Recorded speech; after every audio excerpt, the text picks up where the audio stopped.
Welcome to our Matador Globerider 35L backpack review. Previously, we've reviewed the Matador Globerider 45L. This is the newest member of the Globerider family. So in this video, we're gonna compare and contrast the bags. We're gonna fill the 35L out so you can see exactly what it fits. We're gonna talk about the pros and the cons, and you're gonna wanna stick around to the end of the video, because if you're not quite sold on the Matador Globeriders, I'll make a few alternative bag recommendations that are close to these guys, but a little bit different so you can see what else is on the market, so you can find the best bag for your needs. But first things first, let's talk about the gist of the Matador Globerider 35L. The newly released little brother to the 45L, the Globerider is Matador's statement travel bag. And I gotta admit, I love what they're doing. There's a lot of really cool stuff with this bag, some of which, has its compromises, but Matador's doing their own thing, which I really respect. They're super feature-heavy travel bags with a really unique aesthetic, which sort of bridges the gap between I'm a backpacker, but I'm not like a backpacker on a huge budget. I can be formal, but I also like to party. So let's talk about some of the top features of the 35L. We've got a very boxy aesthetic, which is actually very functional when it comes to packing more gear. A quick access stretchy pocket in the front, dual compression straps on both sides, plenty of handles to grab the bag with, clamshell suitcase style opening, and a very comfortable harness system that includes load lifters, a well-padded back panel shoulder straps, and a removable hip belt. Now, when I say removable, I mean it's removable, and we'll talk a little bit more about that a couple sections from now. The Globerider 35 currently comes in 3 color options, and I gotta say, this red is just killing it. Margaret, you like the red? We're a big fan of what's happening with this oxblood red color. It's awesome. Now, as I said, the size is 35L, which in my opinion is a perfect size for carry-on travel. It should be carry-on compliant for most airlines. That will vary from airline to airline and country to country and policy to policy. But more or less, this is not a bag that you'll be putting underneath the seat in front of you. It's a bag that you'll have to stow in the bin overhead. Let's talk about dimensions, which are crucial in travel and becoming more and more crucial by the day. We got a height of around 19 inches, a width of around 13 inches, and a fully packed out depth of around 8 inches. Now, while I'm quite impressed with this bag, with all Matador gear to be honest, one negative to consider is going to be the weight. I'm getting 3.6 pounds on scale number 1. And verified on scale number 2, 3.6 pounds. And to be honest, it's not terrible. You're almost looking at 10 liters per pound, which is kind of where you want to be. But like I said, traveling is just getting more and more challenging these days. Airlines are weighing bags. And you might be thinking to yourself, Aaron, but you weighed it with the hip belt. Can I get the weight without? You cannot from this review, no. And I'll explain why, like I mentioned a couple sections from now. It's a thing. It's a thing. This is the Matador GR35 when it's empty. And this is the bag when it's fully packed out and worn on the Nomads Nation team. I'm 5'8", and our media manager, Margaret, is 5'2". And like I said, we're gonna pack out the bag throughout the entire review so you can see exactly what it fits. Matador's warranty varies from product to product, but it can go anywhere from 1 to 3 years. And for all that, as of recording, the Globerider 35 comes in at around $289 US. And if at any point during this review you think to yourself, like Margaret and I, oh my God, that red is incredible. This is the feature-heavy travel backpacking bag of my dreams. Totally gonna pick one up. And you're gonna make a purchase. We highly recommend that you do so using the first link in the description below. That link makes sure that you get the best price, and we oftentimes have discount codes, especially for Matador. And that link also helps us support the Nomads Nation YouTube channel and team so we can keep making the best bag reviews on the web. Thank you very much. Okay, now real fast, we're gonna go over the quick differences between the 45 and the 35L so you can easily identify which one's better for your use case. Obviously, difference number 1 is gonna be the size, and we'll show exactly what the 45L can pack out versus the 35L a few chapters from now. Next difference, on the 35L, the hip belt is removable. On the 45L, it is not, but I'll talk about that in a sec. The 35L has a side zipper that gives you access to the laptop compartment, but the 45 does not. Internal layouts are also different. The 45L has some compression straps, and it's also got this big old section right here on the front flap of the front of the bag. Versus the 35L, much more minimalist, and just a few zippered mesh pockets. The main compartment of the 45L is only accessible via the clamshell opening, versus on the 35L, they gave you this nifty top axis, which you can grab something that might be on the top of your bag or the laptop compartment. The 35L has a quick access pocket on the top that's lined with a nice microfiber material, and the 45 currently ain't got that. And finally, the other huge difference is the 45L does not have a trolley sleeve versus the 35L does right here. So you can carry your bag horizontally on your suitcase handle. And we'll test out how well that works a few sections from now. Okay, 45L, we'll see you later. Let's talk about the front of the Matador Globerider 35. First up with the aesthetic, I'm gonna just be brief about this. I think Matador has nailed their vibe. They've brought sort of like backpacking culture and aesthetic and modernized it and made it cool, done their own thing, take some risks. I love what Matador is doing from an aesthetic perspective. It's not always my cup of tea, but I can acknowledge just, it's good work. It's just good work. The branding, not too loud, little Matador stitched in the top right-hand corner.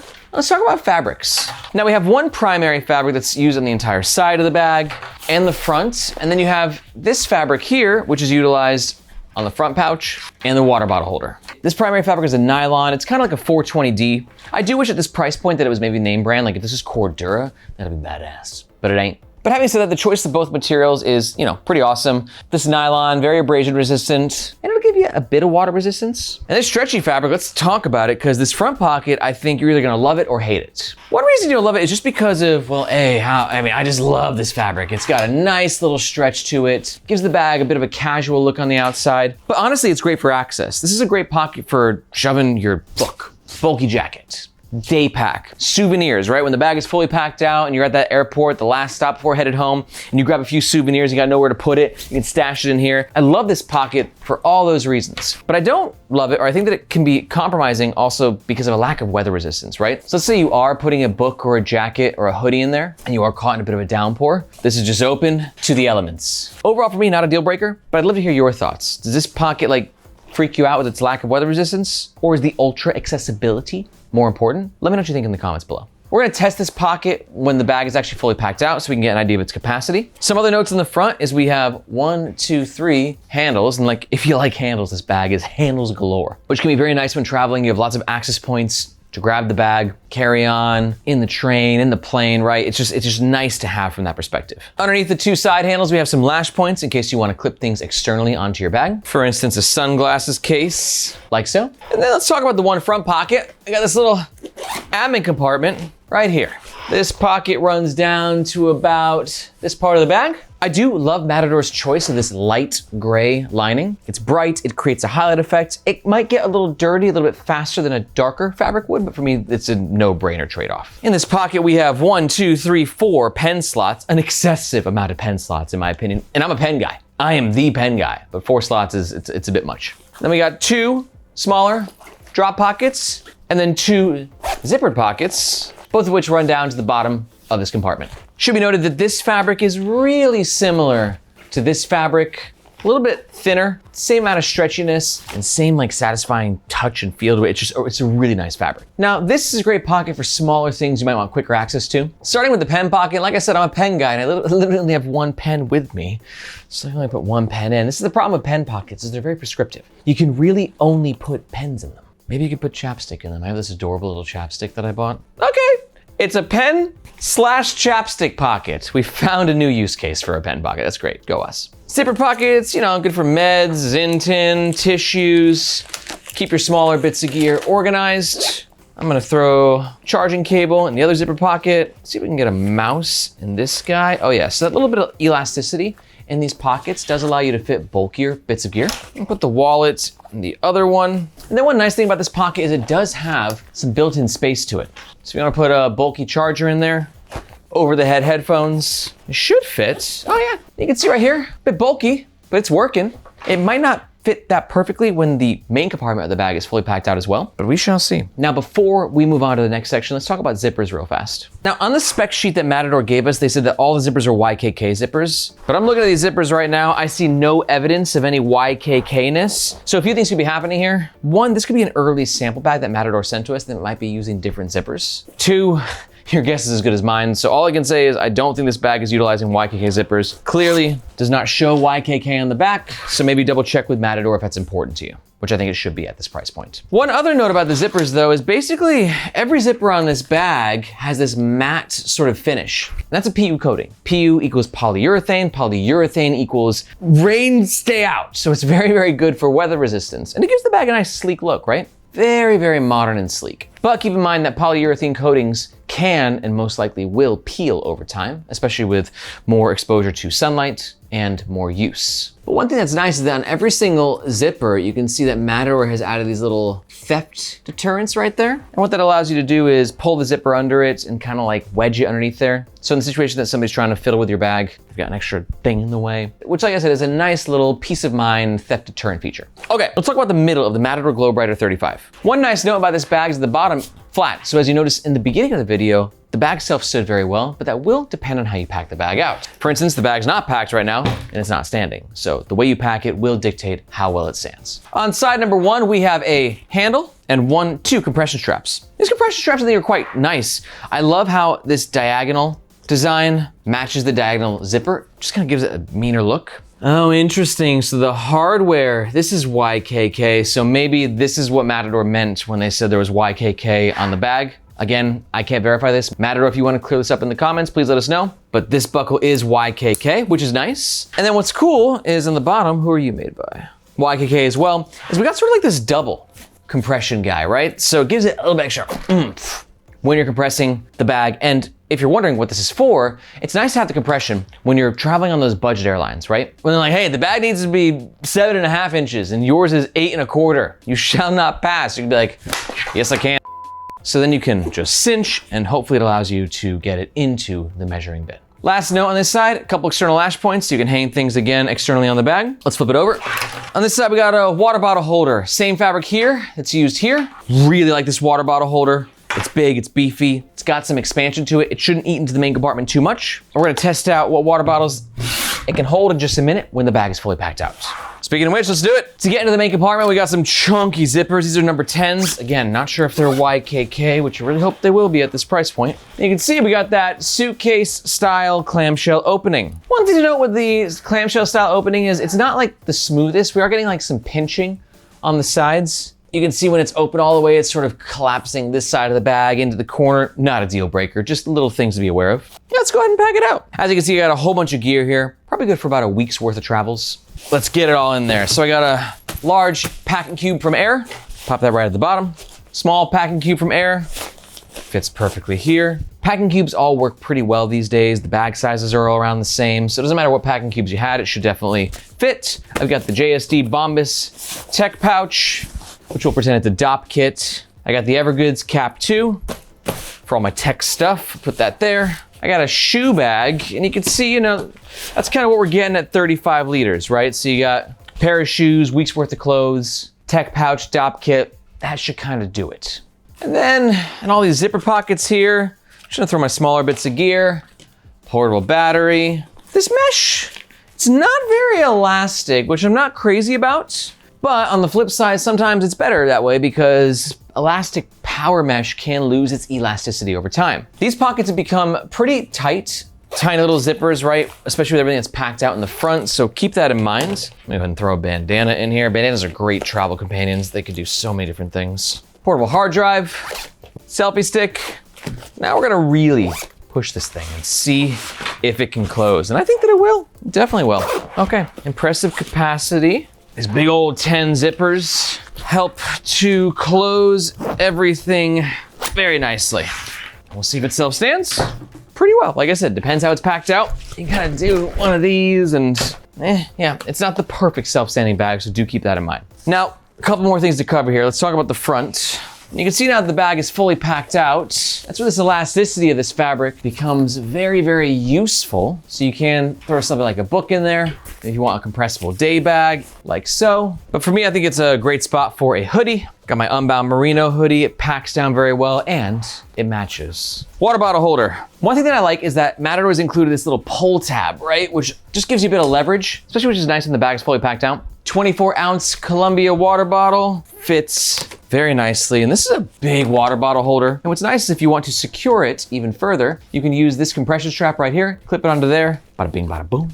And for the 1 liter Yeti, this girthy monster of a water bottle, we can still get it in. Very nice, not eating into the main compartment, has its own capacity. A very nice water bottle holder. But now let's talk about tech. Because the bag's fully packed out, you can see we want to access our tech stuff and we're kind of losing that right here, right? So this is a pro and a con with a tech compartment in the main compartment. Pro, you get more packing space. If the tech compartment was isolated by itself, you'd lose about 5 to 7 liters, which means if you're not packing tech stuff, you kind of lose that packing space. But on the con side is we're having compromised access to grab our tech stuff. It's not that bad. Like, see, like, it's actually pretty easy, right? It just means like with your gear at the top, you're gonna be competing a little bit for like finding what's where, but you'll figure out your system over time. And I do think the pros outweigh the cons. You can see right here, we got my 13-inch MacBook Pro in there. And I also got a 3D cutout of a 16-inch MacBook Pro. Let's see if that fits.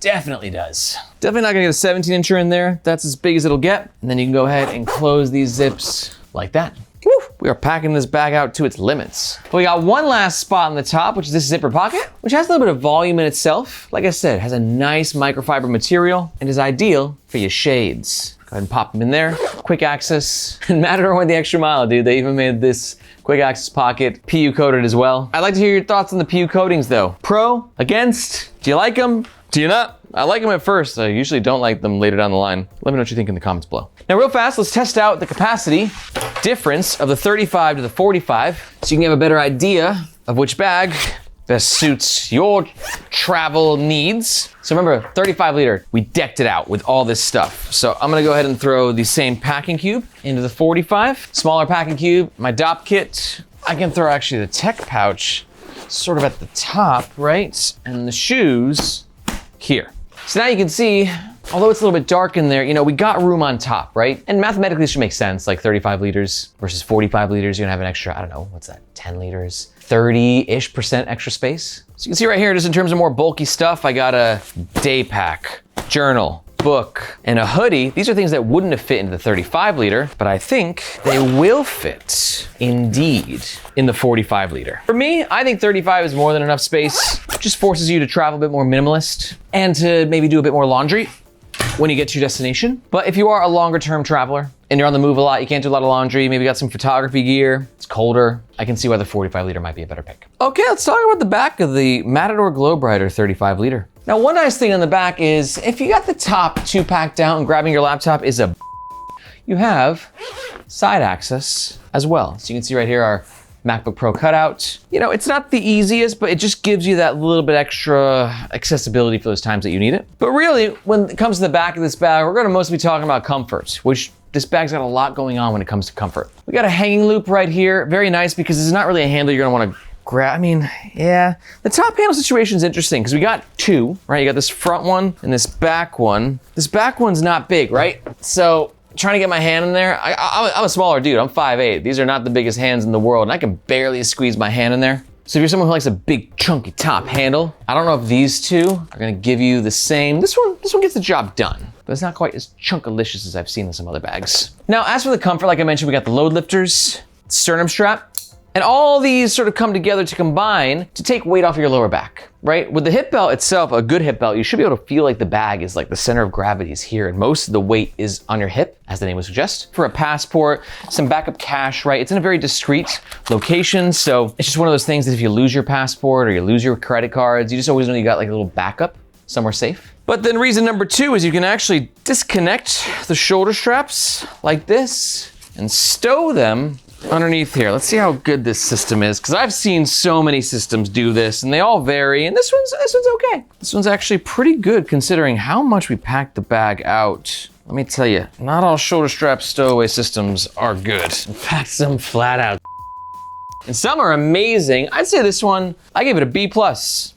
Solid B+. You see that we're not gonna get the shoulder straps any further down, so you're gonna have a little bit extra bulk right there. Maybe with the load lifters, actually. Let's take a look at that. And so we're still kind of running out of space, so it's not a perfectly clean stowaway system, but as you can see here, it's pretty close. Definitely gets the job done. That's great for when you're putting the bag, you know, in the overhead bin or you're carrying it through the airport. You don't want the straps dangling around everywhere. You're not gonna be carrying it in backpack mode, more like in briefcase or duffel mode. But to be honest, you're gonna be carrying this bag in backpack mode most of the time, so let's take this opportunity to chat about the comfort, which I think overall, it's a very comfortable bag. We just wore it outside for about 20 minutes when doing our shoot around, fully packed out. The hip belt, got some really nice padding right here. It's not the most padded hip belt, but this padding is better than just like a basic nylon strap, right? Sternum strap is easily-ish adjustable, so you can fit it to your body's needs to find that sweet spot. That's my sweet spot.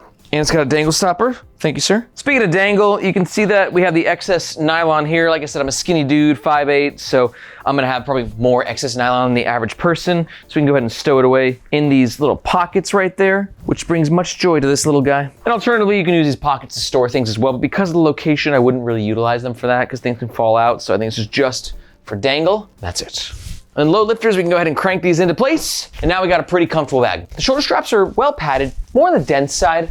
I have a tendency to prefer my shoulder straps to be a bit thicker, more like air, a little bit more mattressy. But for like the outdoorsy, I'm backpacking through hostels vibe, I think this is kind of what you want. Now, one thing to note, this often happens with bags that have stowable shoulder straps, is that it clips into here. So the way that it's applied into the bag is a little bit different. And I can feel it sort of pushing up on my rib cage a little bit. This is something that I've experienced in a lot of bags that do this, right? Just because it has a different orientation of the shoulder straps. You think it's the same, but I swear, I've tested this in so many bags. It's a little bit different. So with this orientation, you will just feel these shoulder straps kind of coming into your ribs a little bit. Not painful, just noticeable. But overall, I do think quite a comfortable bag. And finally, the moment you're all waiting for is the hip belt mystery. Because to me, it still is a little bit of a mystery, and maybe I'm doing something wrong, but I cannot remove this hip belt for the life of me. I tried. It says it's removable, and it definitely is. All right, we're gonna do this. We're gonna do this right now. So it's hard to see, but basically, this hip belt is applied with Velcro on the front and on the back,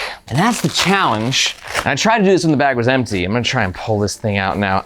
I just don't think if I remove it, yeah, I tried so many times. Margaret and I, we were a little perplexed by this. So what I would say about the hip belt is either A, I'm doing something wrong, and if so, Matador or a Matador user or somebody smarter than Margaret and I, let me know in the comments below. Or B, it is removable, it's just incredibly difficult to remove it. And that's the case, I wouldn't say it's very removable because I would not be able to get this thing back in if I pulled it out. It's a whole thing. But honestly, with a bag this size, you're probably gonna wanna utilize the hip belt anyways, but just be aware, unless I'm doing something incorrectly, definitely not as easy as advertised. Okay, whew, this is a longer review. If you've been sticking around, thank you so much. And also if you've been sticking around, there's a good chance that you're like, dude, you could have doubled the length of this review. I love this type of content. Bags rock. I want more travel and everyday carry gear advice. Well, that's the case, amigo. I got some good news for you. Because you gotta know that here at Nomad's Nation, we don't just do epic bag reviews and travel gear reviews on YouTube, but we also have the Nomad's Nation newsletter. And in that newsletter, you can look at me as kind of like your reporter in the field,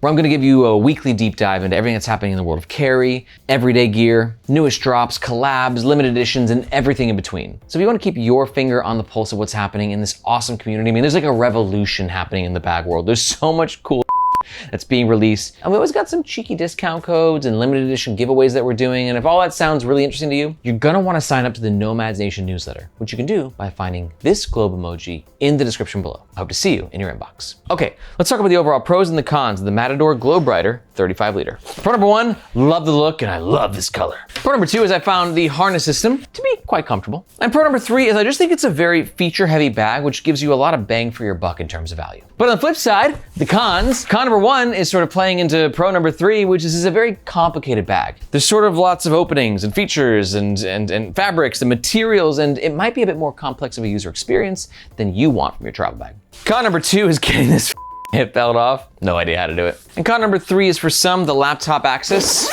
might be a little too compromised. But if you're still here and you've weighed all the pros and all the cons, and you're thinking to yourself, it's perfect to me and I'm totally gonna pick one up, and you're gonna make a purchase, just a reminder that we highly recommend you do so with the first link in the description. That'll make sure you get the best price, and we oftentimes have discount codes, especially for Matador. But if you're not quite sold, let's talk about those alternative recommendations that I teased in the beginning of the video. First up, if you're new to the bag world, I definitely recommend checking out this video. It's our annual power rankings, where I sort of catch you up to speed with what I think the best bags are after reviewing hundreds. I think I'm almost at like 500 at this point. So if you want to see what my top picks are across multiple categories, be sure to check it out. But if this is your style and you're like, dude, we're close, let me tell you what else to check out in the market. Alternative number one's gonna be the Matador Globerider 35 liter. Easy pick for you if you saw me deck this thing out with all the stuff that I packed into it, and it just looked like it wasn't gonna be big enough. The 45 liter is a lot better for people who might spend months on the road. You need a lot more packing space, while still having the same sort of aesthetic and feature set that Matador is offering. And alternative number two is gonna be the Cotopaxi Allpa.